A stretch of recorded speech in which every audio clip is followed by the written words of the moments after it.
मिल के संगत सारी, जय बोलो बंदी छोड़ किए तुम मिलके संगत सारी, जय बोलो बंदी छोड़ के। सतगुरु जी की दया हुई तब भगत तेरा हर साया था। सतगुरु जी की दया हुई जब भगत तेरा हर साया था। काशी जी में आश्रम थारा इस दीन ने पाया था। काशी जी में आश्रम थारा इस दीन ने पाया था। ये संत सदा उपकारी, जय बोलो बंदी छोड़ किए दिए संत सदा उपकारी, जय बोलो बंदी छोड़ किए तुम मिल के संगत सारी, जय बोलो बंदी छोड़ किए तुम मिलके संगत सारी, जय बोलो बंदी छोड़ किए तुम मिल के संगत सारी, जय बोलो बंदी छोड़ की। अब देखो ये है वो लास्ट की चौपाई जिसमें परमात्मा ने वो रहस्य डाल रखा है। अब आपने देखा होगा सतगुरुदेव भगवान ने जब जब इस सत्संग के ऊपर खुलासा किया है तो परमात्मा ने और सारी बातों का खुलासा किया, लेकिन लास्ट की चौपाई आपको गुरुदेव के 30 साल के किसी भी सत्संग में नहीं मिलेगी, क्योंकि यहाँ परमात्मा ने रहस्य छुपा रखा है। और परमात्मा को समय का इंतजार था कि मेरे बच्चे साथ संगति के माध्यम से ज्ञान आधार से इन बातों के ऊपर चर्चा करेंगे, क्योंकि ये वो ही रहस्य है जिस रहस्य को गुरु जी अपने मुख से नहीं बता सकते। तो ये शब्द ना तो ये कबीर जी का है, ना ये अपने दादा गुरु जी का है, ना ये गरीबदास जी का है। ये सतगुरु रामपाल जी भगवान ने अपने आप को छुपाते हुए और परमात्मा की महिमा में, अपने गुरुदेव की महिमा में गाया है। तो क्या लिख रहे हैं गुरु जी अपने कर कमलों से कि सतगुरु जी की दया हुई तब भगत तेरा हर्षाया था। अब वर्तमान में गुरु जी अपने गुरु जी की महिमा कर रहे हैं ना कि सतगुरु जी की दया हुई तब भगत तेरा हर्षाया था। तो वर्तमान में संत रामपाल जी के सतगुरु कौन थे? आदरणीय रामदेवानंद जी।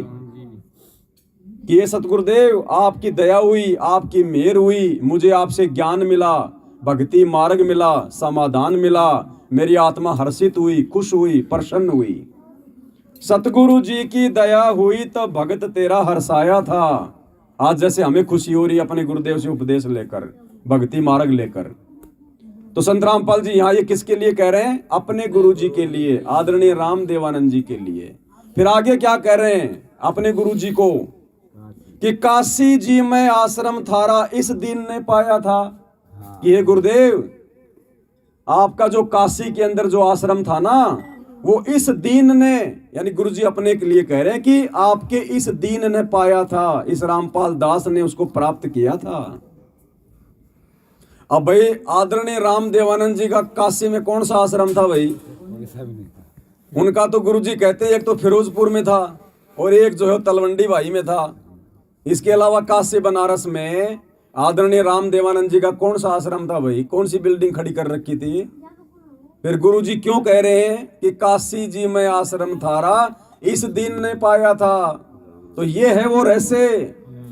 संत रामपाल जी अपने गुरु जी को कह रहे हैं कि हे गुरुदेव, आप वही पंडित रामानंद वाली आत्मा हो जो 650 साल पहले काशी के बनारस में आई थी। आप मेरे मुंह बोले गुरु बने थे और उस समय आपका जो आश्रम था, आपके शरीर त्यागने के बाद फिर लोगों को ज्ञान समझाने के लिए वो इसी दीन को, इसी रामपाल दास को जो कबीर जी के नाम से आया हुआ था, उसको प्राप्त हुआ था। ये है इसका निचोड़। अब बता दो, वरना और कोई समझा दो भाई। वरना क्यों लिखेंगे परमात्मा ये बात? तो आज से पहले तो ये भी यकीन नहीं हो रहा था हम लोगों को कि पंडित रामानंद जी दोबारा से जन्म लेगा, लेकिन भगवान ने तो साल भर पहले ही इसी सतगुरु महिमा वाली पुस्तक में लिखवा दिया था। अब मेरे को भी नहीं पता था, मेरे पास भी कोई सबूत नहीं था, लेकिन ज्ञान आधार, परमात्मा की प्रेरणा, उन चीजों को आधार बना के दास ने वो शब्द बनाया था। और उसके आगे फिर लाइन लिखी हुई थी कि भाई अब वही आत्मा आएगी वो फिर से, अब गुरुजी ने खुलासा कर दिया कि उसका फिर से जन्म होगा पंडित रामानंद जी का। अब गुरुजी ये थोड़ी कह देंगे कि वो पंडित रामानंद जी वाले आत्मा मेरे गुरुजी थे और यहाँ संकेत में कह दिया, इस शब्द में लिख दिया, कह दिया गुरुजी ने। अब समझदार को तो भाई समझना पड़ेगा, शब्द सैन सतगुरु की पहचान है, पावे अटल। तो ये सैन कर दी गुरुजी ने, संकेत कर दिया। अन्यथा बता दो भाई, यहाँ गुरुजी क्यों कहेंगे ये बात कि काशी जी में आश्रम थारा इस दिन ने पाया था। अब बताओ काशी जी में गुरुजी ने कौन सा आश्रम पा लिया, बता दो। वर्तमान में है कोई हमारा आश्रम कोई काशी में? ना तो दादा गुरुजी का आश्रम काशी में था, ना संत रामपाल जी का वर्तमान समय तक काशी में कोई आश्रम है। फिर कौन सा आश्रम ले लिया संत रामपाल जी ने काशी में जाके? तो 650 साल पहले यही सतगुरु रामपाल जी कबीर भगवान थे और यही आदरणीय रामदेवानंद जी वाली आत्मा पंडित रामानंद जी की आत्मा थी। मैं कोई अपनी तरफ से नहीं बता रहा, गुरु जी के ज्ञान आधार से बता रहा हूं। और मान लो भाई कल को ये बात अगर ऐसे नहीं हुई, क्योंकि परमात्मा तो एक ही शब्द के लाखों अर्थ निकाल सकते हैं, वो तो समर्थ है। और कल को मान लो अगर नहीं हुई तो हम माफी मांगेंगे अपने भगवान से, चरणों में पड़ेंगे। लेकिन वर्तमान में तो हमें यही ठीक लग रहा है। हम कोई मतलब जिद नहीं कर रहे कि ऐसा ही है, लेकिन वर्तमान में उनके ज्ञान आधार से तो ऐसा ही है। और उन्होंने ऑडियो में स्पष्ट बोल भी दिया कि उसका फिर से जन्म होगा। अब अपने गुरुजी के लिए गुरुजी कह नहीं सकते कि उनका मोक्ष नहीं हुआ और उनका फिर से जन्म होगा। क्यों? क्योंकि गुरुजी ने तो संध्या आरती में कह दिया, तुम्हें कहां ढूंढ के लाऊं, मैं तड़प तड़प रह जाऊं, आप गए अमर स्थान, दई छोड़ तड़पती। तो एक तरफ तो गुरुजी ये कह रहे हैं, अब गुरुजी ये कैसे कह देंगे कि भाई वो दोबारा से जन्म लेगा, फिर वो अमरलोक कहां गया, फिर गुरुजी का वचन फेल हो जाएगा। तो इसलिए गुरुजी नहीं कहेंगे। अमरलोक तो मिनी सतलोक को भी कहते हैं, जहां पे बहुत सारी आत्मा बैठा रखी है भगवान ने, अब जन्म देगा। तो ये मालिक के संकेत होते हैं। दास अपने तरफ से कुछ नहीं बोलता है, ना मुझे बोलने में कोई मजा आता है, ना इसको बोलने से मेरे को कोई खाते में कोई पैसे आएंगे। तो ये तो परमात्मा ने प्रमाण दे रखे हैं, सबूत दे रखे हैं, उसी हिसाब से हम भाई बहन मिलके बोल लेते हैं। क्योंकि गुरुजी जो शब्द लिखेंगे उसके लास्ट में परमात्मा एक भेद छोड़ जाते हैं। एक वो जगन्नाथपुरी वाला इंद्र दमन एक मंदिर बनवा दे, उसमें लास्ट में देखो परमात्मा ने स्पष्ट कर रखा है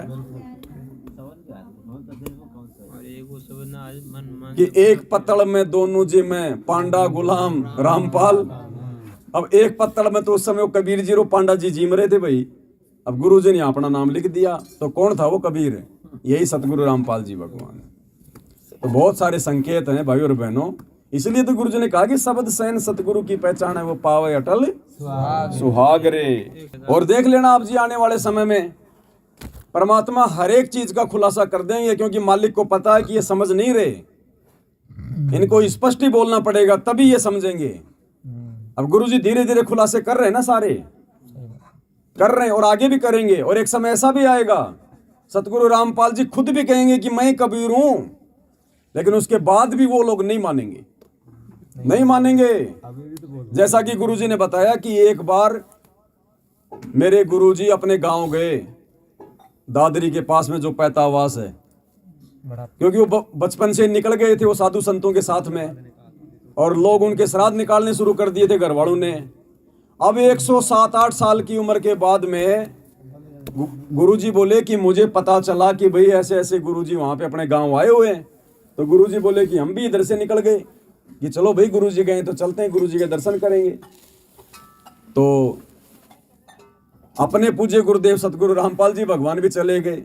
ये सन 1993 से पहले की बातें हैं, जिस समय तक गुरुदेव सत्संग करना शुरू नहीं किए थे, नामदान देना शुरू नहीं किए थे, केवल एक भगत बनकर भक्ति कर रहे थे। तो गुरुजी भी चले गए और वहां जाने के बाद में लोगों को पता चला, तो गांव वाले ने कहा अरे भाई ये तो वही है जो बचपन में चला गया था। और वहां जाने के बाद में सब लोग उनको देखने के लिए आ गए, गुरुजी भी पहुंच गए। अब गुरुजी ने उनकी भाभी से पूछा कि भाई अब तो इनके श्राद्ध वगैरह निकालने छोड़ दो, अब तो आपकी आंखों के सामने आ गया। जब गुरुजी ने पूछा कि आपने इनके कितने श्राद्ध निकाल दिए, तो उनकी भाभी बोली जब मैं 12-13 साल की ब्याही आई थी तब से मैं श्राद्ध निकाल रही हूँ, और मैंने इनके कोई 80 श्राद्ध निकाल दिए। तो गुरुजी ने कहा कि अब तो श्राद्ध निकालना छोड़ दे, अब तो तुम्हारी आंखों के सामने आ गया। तो वो क्या बोलती है पता है? ना, बोले तो पुरानी लाग है कि छुट्टे से। तो गुरुजी बोले बाढ़ में जाओ फिर, जब आदमी आंखों के सामने और फिर भी उसके श्राद्ध निकाल रहे हो और फिर भी कह रहे हो कि वह तो जो है पिछली लाख से, वह तो पाछली लाग से ये के छुट्टे से। तो अगर गुरुजी खुद भी कह देंगे ना कि मैं ही कबीर हूं, तो भी ये लोग दाढ़ी मूछ वाले कबीर को पूजना नहीं छोड़ेंगे। आश्रम वाले कह देंगे ना पाछली लाग से, ये तो गुरुजी पिछले समय से जो है पुजवाते आ रहे हैं, ये तो गुरुजी आश्रम से इनके प्रकट दिवस मनाते आ रहे हैं, ये के छुट्टे से। तो ये कहने के बाद भी नहीं छोड़ेंगे ये लोग उस दाढ़ी मूछ वाले को। ये होता है काल का प्रभाव। जब ऐसे ऐसे संकेत, ऐसे ऐसे रहस्य, परमात्मा गूढ़ बातें। और क्यों कहा गुरुजी ने ये पंडित रामानंद जी वाली बात के साथ में कि बच्चों चाहे तुम्हें यकीन हो चाहे ना हो, क्यों कह रहे हैं गुरुजी? इसलिए कह रहे हैं क्योंकि कमजोर हैं, बहुत सारों को यकीन नहीं होगा। तुम मानो चाहे ना मानो, साहब कह रहे हैं ना गुरुजी उसमें कि चाहे तुम मानो या ना मानो, लेकिन ये सत्य है। कि गुरुजी को पता है कि नहीं मानेंगे और मानने वाले मानेंगे, हमें तो कोई शंका है ही नहीं।